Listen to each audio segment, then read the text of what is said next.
Compañeros, continuamos entonces con este segundo bloque de historia, donde estamos tratando de abordar los conceptos fundamentales y principales de la historia para entenderlo dentro de nuestros contextos.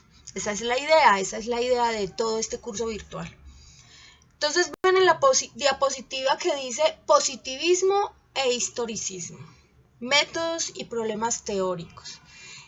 Eso suena muy raro, suena hasta feo, pero no es nada raro, es dos conceptos muy importantes que hay que tener en cuenta, pero que enseguida los vamos a ver y son conceptos que hemos utilizado nosotros, sino que los utilizamos de manera distinta, ¿cierto? Los utilizamos en nuestros discursos, los utilizamos cuando pensamos en la historia, a veces cuando escribimos, pero tenemos alguna idea. Entonces esa es la idea de esta primera parte de este segundo día, donde vamos a trabajar estos conceptos y vamos a avanzar un poquitico más en pensarnos la historia. Acuérdense que estos son conceptos básicos, con esto vamos a conocer, a entender, esto nos va a provocar empezar a estudiar la historia. Bueno, entonces en ese orden de ideas empezamos a hablar del positivismo. El positivismo, como leen en la diapositiva, es una corriente historiográfica. Esta hace su valoración exclusivamente en el relato exacto, no interpreta. Él se basa en todos los datos exactos que se encuentran en la historia y que de él puede hablar. Entonces hace un relato, un cuento exactamente de lo sucedido y no tiene en cuenta la crítica o aquellas cosas que de pronto no se ven en esos relatos exactos, ¿cierto? Entonces, como les decía en el primer día de este curso, aquellas cosas, por ejemplo, que van cuando hablamos de las guerras o cuando en ese momento se hablaban de las guerras que no se contaban. Entonces, el papel de la mujer dentro de la guerra, ¿cierto? Los vecinos del territorio, qué pensaban de esa guerra, ¿cierto? En ese momento no había eso. Ahora se puede, mediante otra búsqueda de fuentes, se puede tener algunos conocimientos de lo que pasaba alrededor de eso.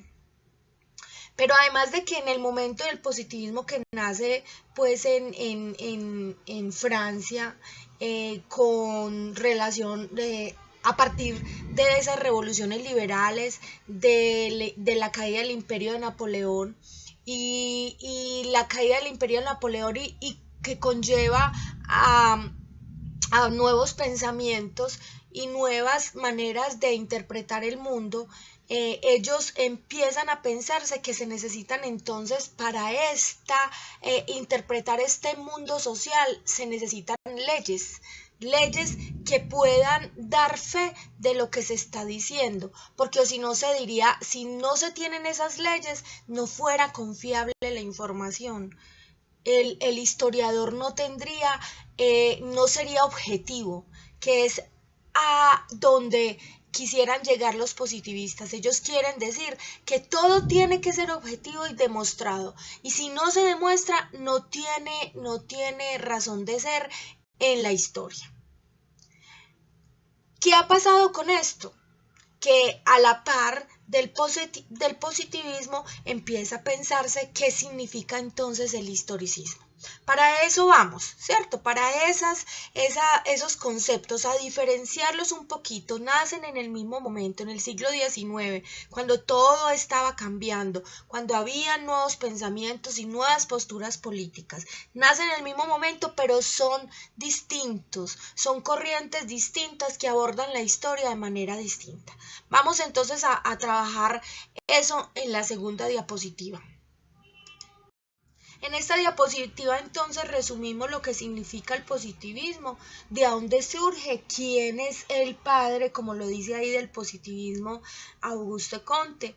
Con él entonces se empieza a pensar de esta manera y tiene que pasar mucho tiempo para empezar a entender de que hay otras maneras de estudiar y de entender la historia.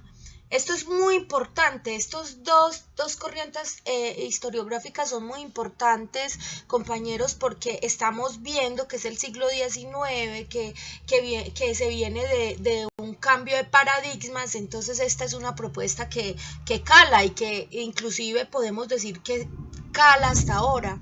El solo pensarnos que hay más inversión en investigación médica, en investigación de ciencias exactas, que en investigación social. Eso nos da una mirada o nos posibilita mirar de qué manera cómo está dispuesta el pensamiento positivista dentro de nuestra sociedad.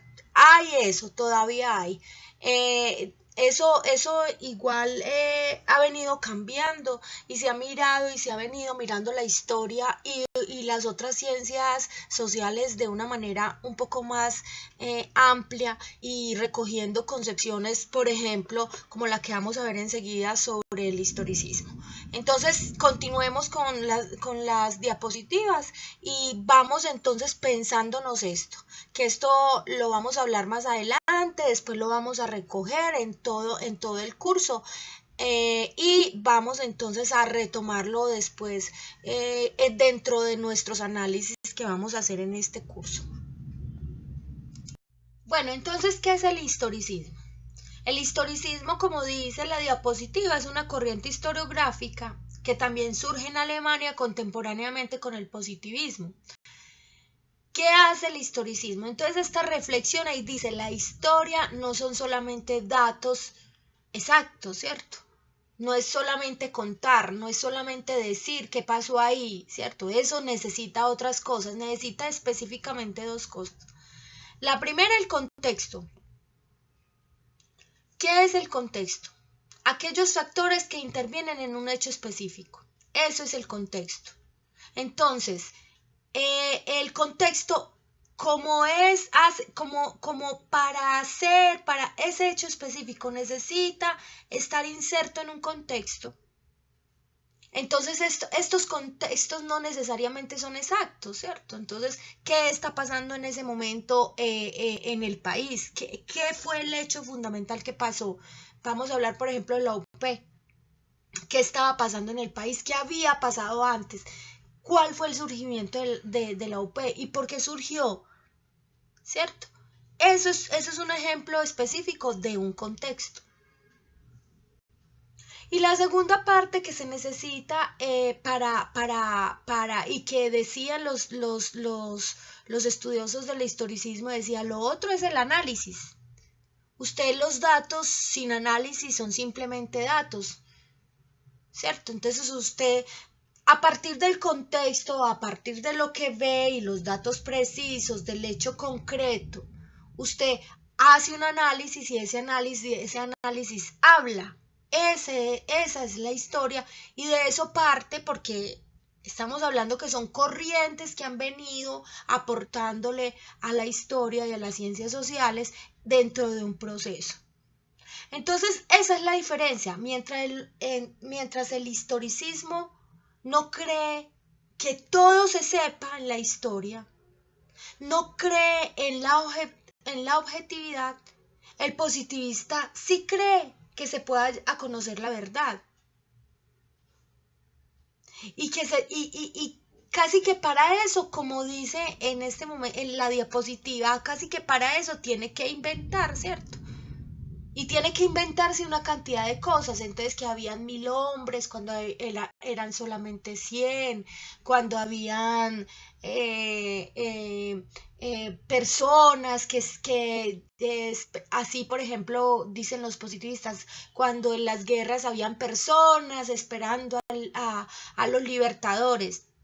No sabemos, o sea, es posible que sí hayan habido personas, pero cuántas, miles, no sabemos. Eso es, hay cosas que no se pueden comprobar, pero que sí uno sí puede explicarlas y hacer un análisis. Entonces esa es la diferencia entre el historicismo y el positivismo. Por eso les decía al inicio de esta sesión que son concepciones que las hemos utilizado y que sabemos lo que son, pero que ahora le ponemos nombre.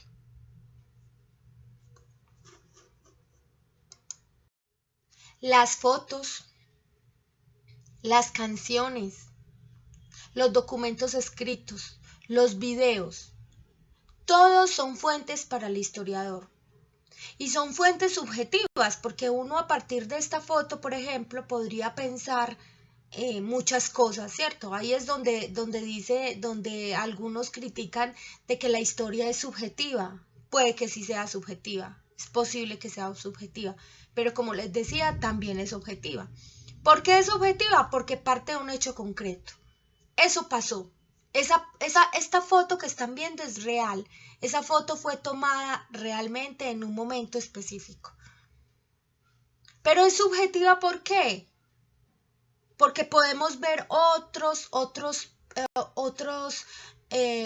panoramas, otras cosas, otros elementos que nos puedan dar pistas para saber dónde fue, en qué momento fue, ¿cierto? Y qué estaba pasando en ese momento. Entonces la sola foto no nos puede decir algo, una situación muy conmovedora, muy ilustrativa, ¿cierto? Pero a la vez también nos puede dar una pista de qué era lo que estaba pasando en ese momento en la historia. Esta foto les voy a dejar para que la tengan dentro de los ejercicios que estamos haciendo en los trabajos que estamos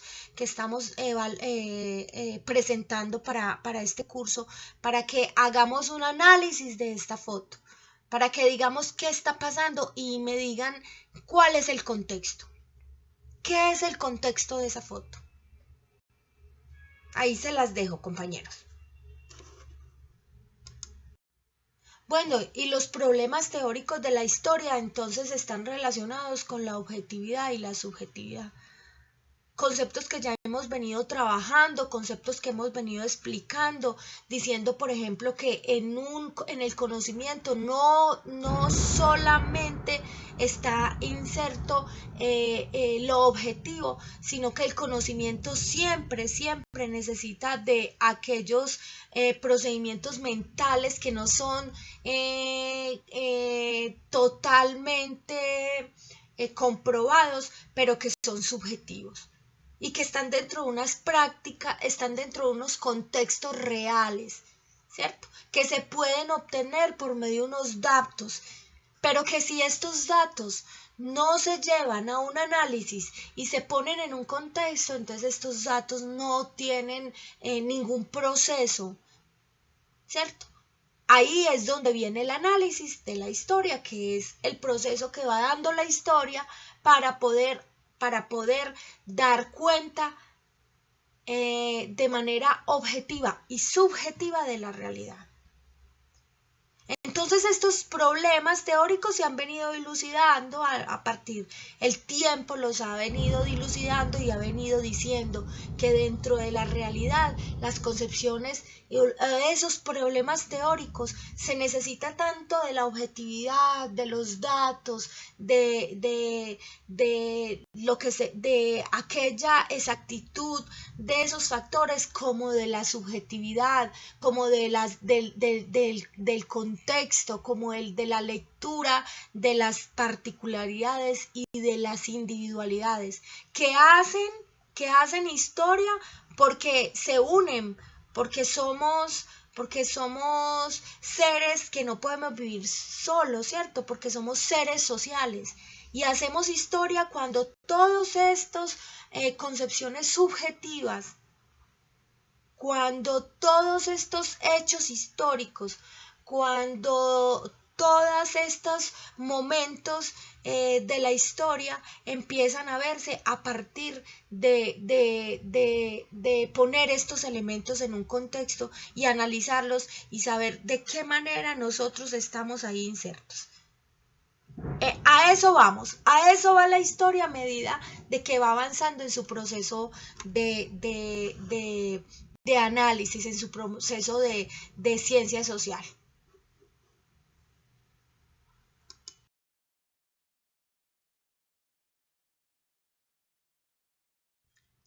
Otro de los que se podría llamar problemas teóricos de la historia es la causalidad y los procesos históricos.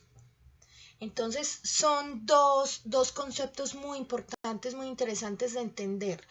La causalidad histórica, que es el análisis histórico que intenta explicar quién, por qué y cómo ocurrieron esos hechos históricos. Y el análisis de él, el análisis que sale de pensarse de manera causal, hace, por ejemplo, que se tengan en cuenta algunas facetas tanto de los individuos como de los movimientos sociales y que se puedan registrar sistemáticamente, ¿cierto? Entonces, tener en cuenta la causalidad para el análisis de los procesos históricos es fundamental. Ojo que no es casualidad, es causalidad, que viene de causa, del por qué, del cómo fue, de dónde surgió. Ese es el concepto que estamos trabajando. No es casualidad, que viene de eso de casual, de lo espontáneo, de lo que de pronto puede ser, pero no se dio. Eso es distinto a la causalidad. La causalidad nos da el porqué, de dónde viene eso. Cuando pensemos en procesos históricos, pensemos en esa causa, ¿cierto? En ese momento preciso que necesitamos entender el porqué de ese proceso. Entonces, cuando nos pensamos, por ejemplo, el proceso de la formación de las guerrillas, tenemos que pensar por qué, de dónde vinieron, ¿cierto? ¿Cuál fue el surgimiento de ellas y por qué surgieron? ¿Quiénes eran esos personajes y qué querían? ¿Cómo fueron entendiendo sus propias individualidades, sus propios conflictos políticos, ¿cierto? Liberales perseguidos por conservadores, por chulavitas, por paramilitares, matados, muertos, muchos liberales muertos por eso. Entonces, ¿cuál es esa causa? ¿Por qué entonces nos unimos y decimos ya no más y nos vamos y empezamos a enfrentar esa causa, ¿cierto? Eso es lo que dicen ellos, vamos a hacer eso, esa es la causa, ¿por qué ellos se arman? Porque dicen entender y decir que esa es la única posibilidad de enfrentar esos fenómenos por medio de las armas. Ese es un momento histórico y una coyuntura histórica que tiene una causa específica y que en el momento de hablar de proceso de historia o un proceso histórico tenemos que tenerlos en cuenta. Esos análisis no se pueden dejar por fuera. Nosotros no podemos dejar por fuera esos análisis que intervienen en la historia, ¿cierto? Nosotros no podemos dejar por fuera todo lo que tenga que ver con esos momentos que surgieron o que hicieron que ese hecho específico se diera. Así sea espontáneo. Porque hemos dicho que hay tiempo, que el tiempo es de corta, mediana y larga duración. Entonces, por ejemplo, esos hechos espontáneos, ¿por qué se da la caída de las Torres Gemelas, ¿cierto? ¿Por qué se da? ¿Qué fue lo que pasó? ¿No sería que venía de un proceso duro en el Medio Oriente donde Estados Unidos trataba de intervenir en esos territorios porque hay petróleo, porque quiere tener poder en esa región? Entonces, todo tiene una causa. Y sin esa causa no podemos leer, ¿cierto? Esa causa hace parte de ese proceso. Tenemos que leer el contexto a partir de esas causas, ¿cierto? A partir de esos momentos específicos. Es posible que esa causa nos lleve a otra, ¿cierto? Y esa a otra. Por eso cuando analizamos la historia no la podemos analizar en tiempos muy grandes, porque la historia tiene muchos momentos. Dentro de ese proceso que estamos analizando tiene otros más, ¿cierto? Por eso siempre tenemos, eso no significa que no podamos hacer historia, que no podamos hacer análisis de la historia, claro, la podemos hacer, pero tenemos que tener en cuenta estos conceptos. Todo tiene una causa, todo está inscrito en un contexto. Ahí vamos asumiendo todos estos conceptos para tenerlos en cuenta a la hora del análisis. Otro no, este no es. Bueno, esos conceptos que tanto hemos venido trabajando, como el tiempo, ¿cierto? El tiempo que habíamos dicho que el tiempo, hablábamos del tiempo era corta, mediana y larga duración. También hemos venido hablando del espacio, ¿cierto?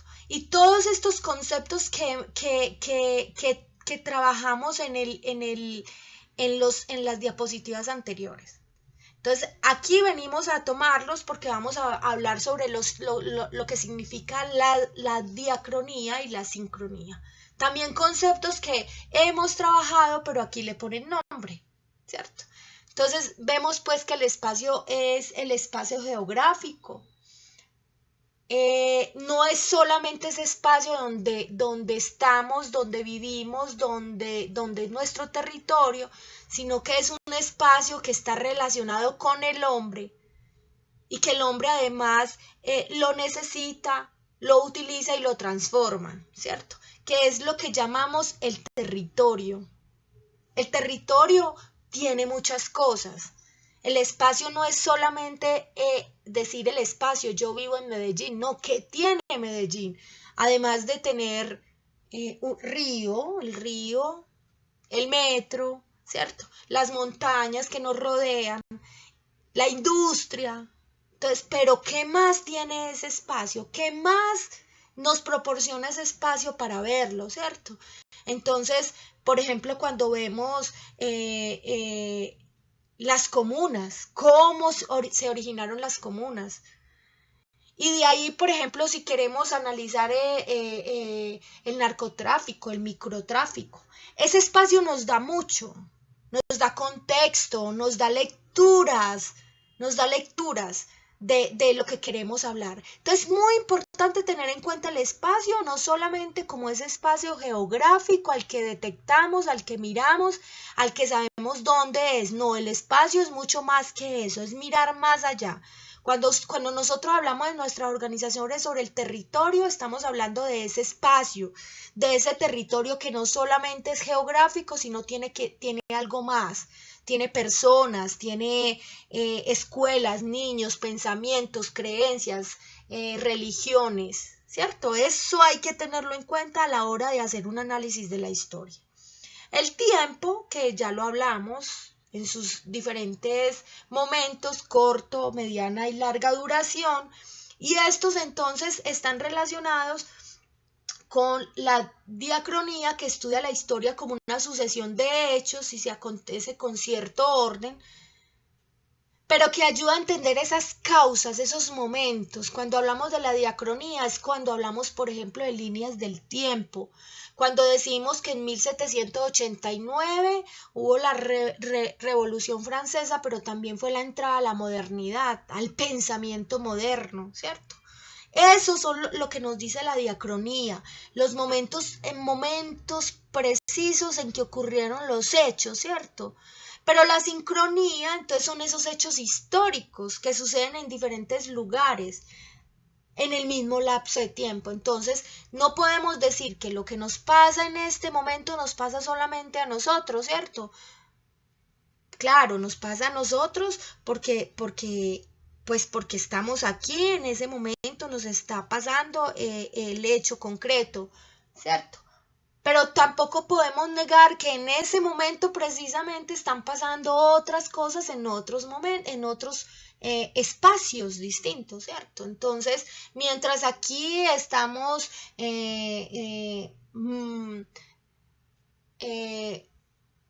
casi que bloqueados por las inundaciones en Antioquia, en Francia, por ejemplo, se está posesionando el presidente, que el acabado electo presidente, y eso trae para ellos una cantidad de consecuencias muy distintas a las que trae para nosotros el estar hoy con una cantidad de inundaciones en nuestro territorio geográfico y que nos impide salir o que está causando muertes o que hay desplazamiento o que el gobierno entonces no responde adecuadamente o no respondió o que las carreteras no están adecuadas para este tipo de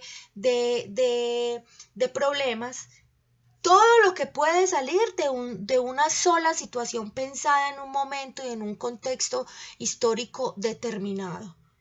Entonces les llamo la atención, compañeros, de que todos estos elementos que trae la historia, que nos dan la posibilidad de ver más allá de un dato específico, ¿cierto? Y que nos tiene que procurar información para el análisis de esa historia, que es objetiva porque es de los hechos reales, específicos, concretos, pero que es subjetiva porque tiene también esta cantidad de conceptos, el espacio, el tiempo, ¿cierto? La diacronía, la sincronía, ¿cierto? Entonces, conceptos que hemos utilizado, que lo sabemos, pero que ahora tienen nombre. Disculpen que les repita tanto, pero me parece importante tener en cuenta todas estas cosas que hasta ahora hemos venido a pensar y que nos ponen en esa dinámica, en pensar más allá de que la historia es una fecha o es un acontecimiento como tal. No, tiene mucho más allá de contenido que la... Por supuesto que el sujeto está, como lo hemos dicho, pero que no es el único que interviene en la historia, es fundamental, ¿cierto? El sujeto ya como se pensaba antes, no es el que hace la historia y el protagonista de la historia solamente, sino que el sujeto debe tener un condimento especial, algo que como ser pase a ser historia. Y ahí es cuando nos llamamos sujetos históricos, porque somos nosotros los protagonistas de esta historia, ¿cierto? De esta historia siempre y cuando nuestras historias empiecen a intercalarse con los demás, ¿cierto? Siempre y cuando nosotros pensemos que la historia no es la historia de aquel que estuvo en la guerra y la ganó. No. Somos protagonistas de la historia. Se puede hacer historia desde abajo, se puede hacer historia desde los movimientos sociales, ¿cierto? Desde el acontecer histórico. Entonces, la historia la pueden hacer los sujetos históricos dependiendo del momento específico, ¿cierto? Entonces, el sujeto y el sujeto histórico está determinado por aquellos hechos y aconteceres que van pasando en la historia y que aunque nosotros estamos ahí, hay algunos que no dependen de nosotros, aunque son hechos históricos y aunque son hacen parte del proceso histórico. Por ejemplo, ¿cómo detener el neoliberalismo? ¿Cierto? Eso podría decir, sí, nosotros somos los protagonistas de la historia y por lo tanto lo podemos hacer, sí, claro, pero eso se necesitan otras condiciones políticas, económicas y sociales que determinan ese hecho histórico. Y no solamente depende de nosotros como sujetos, Por eso somos sujetos históricos, porque también estamos determinados por causas, ¿cierto? Por las causalidades que ya vimos, por un contexto y por una realidad. Y ese sujeto histórico se inserta en esos devenires de la historia y empieza a hacer historia a partir de los colectivos, a partir de las ideas, a partir de las insatisfacciones, de los discursos ocultos que se van volviendo discursos colectivos. Eso lo decía un autor, se llama James Scott, y él decía sobre los discursos ocultos y los discursos colectivos. Entonces él decía que todos tenemos unos discursos ocultos, pero que por alguna razón no los decimos. Y esos discursos ocultos son algunas veces insatisfacciones. Es que me pagan mal, es que no estoy bien preparado, es que no me atienden en la EPS y estoy pagando, es que hace rato estoy llamando y no tengo acceso, ¿cierto? Pero cuando nos unimos, cuando empezamos a decirle al otro que estamos insatisfechos, que eso no es justo, que esa no es la idea de vivir con dignidad, empezamos a pensarnos, a unirnos a otros discursos ocultos, y esos discursos ocultos resulta que son casi parecidos a los de nosotros, que tienen los mismos problemas estructurales y que esos problemas nos convocan. Ahí es donde sale el discurso colectivo, y ahí es donde unimos nuestros discursos y empezamos a pensarnos en la lucha, y ahí es donde hacemos historia. Esa es la importancia de la historia, ¿cierto? Esa es la importancia de la historia. Bueno, compañeros, entonces habíamos hablado del historicismo y de esa otra corriente positivista también, que era como decir los extremos de lo que es ser o pensar en la historia, ¿cierto? Pero resulta que vienen otras corrientes que parten precisamente de esos análisis, que vienen a pensarse en la historia de otra manera. Entonces esa visión de la historia tradicional empieza a tener fracturas y a decir no, así, y empiezan estos pensadores a decir no, así no es la historia no puede ser solamente esa visión tradicional de las élites o esa visión tradicional de los individuos, que de las élites entonces serían sus grandes hazañas, sus grandes guerras, sus grandes países, y del individuo entonces las biografías con aquellos personajes que nosotros pensábamos que nunca íbamos a poder alcanzar, sabiendo que eran personas de carne y hueso, muy importantes para nuestra historia, pero que tienen su vida estuvo sujeta a algunos contextos históricos que le permitieron hacer revoluciones o ganar guerras, ¿cierto? Esa visión tradicional viene cambiando con algunas corrientes como el materialismo histórico, o por ejemplo la escuela de los anales, donde esos pensamientos incorporan otras maneras de pensar de los colectivos, y ya empiezan a pensarse, a decir, no, es que la historia no necesariamente se viene de estos próceres, sino que también vienen de los seres sociales, de los seres que están pensando el cambio, o de aquellos que llamamos el pueblo, y que el pueblo ha sido casi que fundamental para estos procesos. Entonces empiezan a pensarse, bueno, y que hubiera hecho alguno de estos próceres en América Latina si no hubieran participado los indígenas, o si no hubieran participado los negros, o si no hubieran participado los mestizos, ¿cierto? Entonces todos, o inclusive en algunos momentos los mismos esclavos, ¿cierto? Cuando se estaban liberando los esclavos participaron de de esos procesos de liberación. Entonces, ¿qué hacemos con estas cotidianidades? Y ellos empiezan a decir, vamos a incorporarlos a nuestro quehacer histórico. Entonces empiezan también a decir, no solamente hay estos grandes personajes y estas grandes guerras, sino que también hay otras cosas que grandes, otros estamentos grandes que también interfieren en el quehacer histórico. Entonces empiezan a analizar qué ha significado la Iglesia para los procesos históricos, o qué es el Estado y cómo ha cambiado el Estado.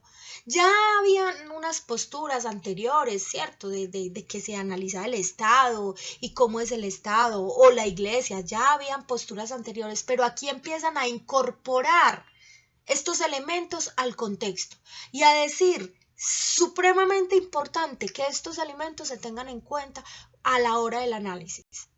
Y a pensarse que el sujeto no es solamente un sujeto, sino un sujeto histórico que va en el devenir, va con el devenir de la historia y que hace su apuesta hacia ciertas transformaciones y cambios que se han dado y que no han sido solamente porque se den, sino porque el hombre o aquellos sujetos históricos conscientes vienen a hacerlas. Eso es lo que aportan estos grandes pensadores. Y ahí sí, sujetos históricos, pensantes, ¿cierto? Pensantes pensantes, con ideas distintas, con concepciones distintas del mundo, colores distintos. Ya no estamos en el momento de los blancos o negros, sino que tenemos unas sociedades mucho más progresistas, unas sociedades mucho más pensadoras del futuro, ¿cierto? Sin pensar que el futuro nos determine. No, eso no es así. Pero sí hay cosas que al ser humano lo determinan, ¿cierto? Hay momentos y pensamientos y tecnologías y rasgos culturales y tradiciones y costumbres que nos van determinando nuestro quehacer en la historia. Entonces, hay cosas muy importantes que pensar.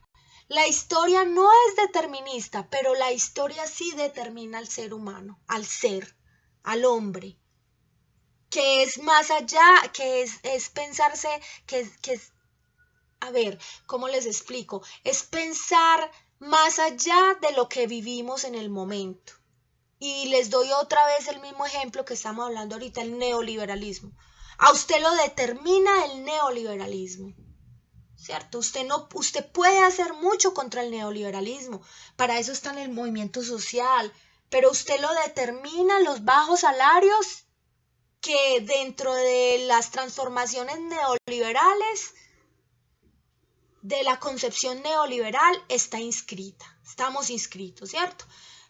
A usted a las mujeres nos determina esa concepción de que a nosotras nos pagan menos por ser mujeres, y aunque lo peleemos y lo hagamos, vamos a seguir viviendo eso hasta que eso podamos intervenir y no vuelva a pasar. Lo que pasa es que, como les decía en la sesión anterior, hay momentos en la historia que lo hacemos, que hacemos esos momentos, que participamos de esos momentos y de esos cambios. Por ejemplo, en 1920, 25, 30, donde estábamos peleando los 3/8, ¿cierto? Que eso lo tenemos claro, y que ahora no lo están quitando. Entonces, ¿cómo nos determinan esas políticas mundiales? ¿Sí? Pero eso no, el hecho de que nos determinen y que tengamos que vivir ahora y tengamos que vivir así, de esta manera, no significa que nosotros tampoco podamos hacer algo para cambiar eso. Que no necesariamente lo cambiamos ya ni en este momento, pero sí podemos pensar que cada uno de nosotros, de estas personitas que piensan distinto, pero que a la vez tienen discursos que coinciden con ciertos momentos políticos e históricos, puedan determinar algún futuro para nuestros sucesores, nuestros hijos. Entonces, o las personas que van a vivir después aquí en este planeta cuando ya no estemos. Entonces es importante tener eso en cuenta, cómo el sujeto histórico está determinado por ciertas concepciones que se salen de su alcance, pero que puede influir, pero que el ser humano teniendo consciente, siendo un sujeto histórico consciente, participativo, ciudadano, pueda cambiar en el transcurso. Y para eso necesitamos la memoria, ¿cierto? Pero la memoria no es eso que podemos o no recordar. La memoria es otra cosa, la memoria es la reconstrucción de hechos específicos que nos ayuden a reconstruir aquello que olvidamos o que queremos olvidar, ¿cierto? Entonces, como dice la diapositiva, dice, las memorias se refieren a las huellas y a los significados que deja en nosotros lo vivido. Las memorias son cambiantes, están asociadas a emociones y reconstruyen de manera selectiva eventos, datos y hechos según los significados que le atribuyamos al pasado, los intereses en juego y las representaciones que nos hacemos de nosotros mismos, de los otros y del lugar que ocupamos en la sociedad. ¿Por qué hablamos de memorias y no de memoria?